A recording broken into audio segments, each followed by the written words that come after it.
Alright guys, I figured while I'm on a roll here making videos, I might as well show you guys how to set up an egg box. And basically what I'm going to do is I have a 6-quart Sterilite tub, and I have vermiculite that I'm going to be using as the substrate, and then just water. So the way that you want to do it is you want to do 1 part vermiculite to 1 part water by weight. What I mean by that is, for example, if you want to use 300 grams, which is about what I use, of vermiculite, you want to use about 300 grams of water.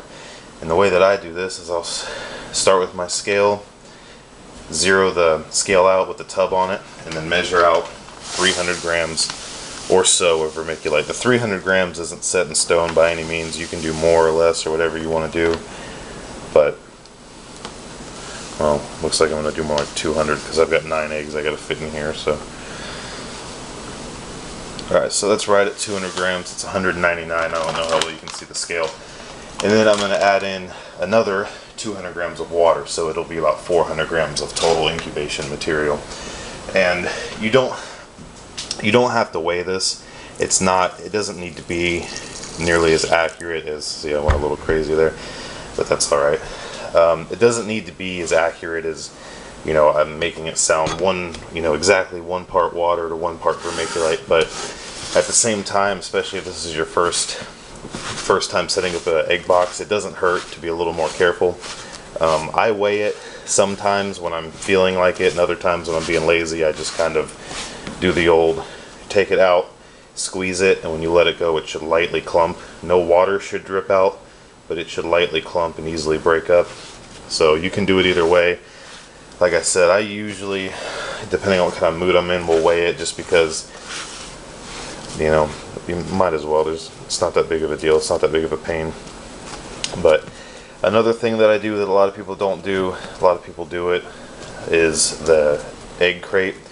I do put a piece of egg crate in here, and now that I'm looking around, I don't have it with me, but it's in the snake room.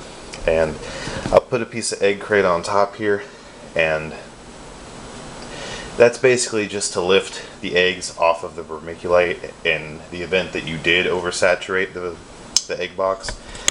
And basically it'll just keep the eggs from drowning if you were to overdo it. Now, it's not necessary. A lot of people don't do it.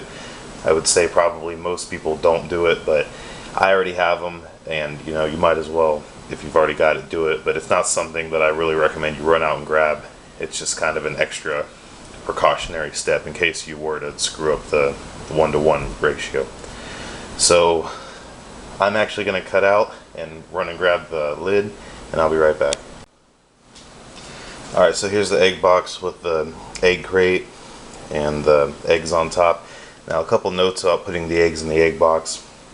You don't really want the eggs to be touching the sides of the box, just because particularly later on during the incubation period, you'll get a bunch of condensation on the walls of the egg box, and you really don't want the eggs, rubbed up against that, soaking up all that extra moisture. So keep the eggs off of the edges. And the other thing is, and this is going to vary for everybody, but I have an incubator that is a really high velocity incubator. But I have 6 fans in there just to keep the temperature fairly stable, because with any less than that, it just doesn't work.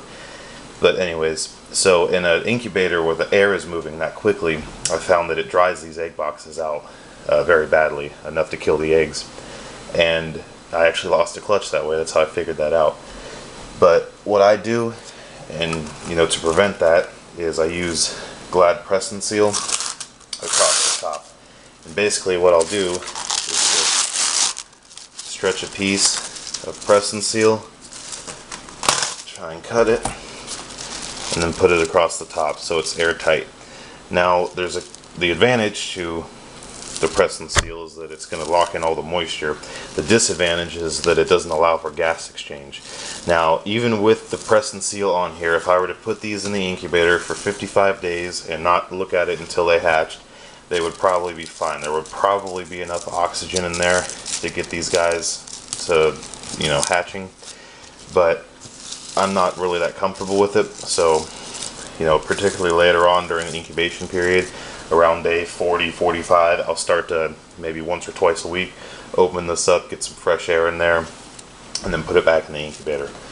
So anybody who has any, even relatively slow moving air incubator, this isn't going to be a problem. I'd probably say that the vast majority of people aren't going to have this problem, but I did. So that's my solution for it. And then I'll put the top on.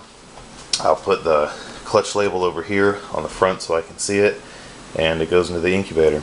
So yeah, if you guys have any questions, feel free to give me an email or a call. I'll post my email address and such down below, or at least the link to my contact page.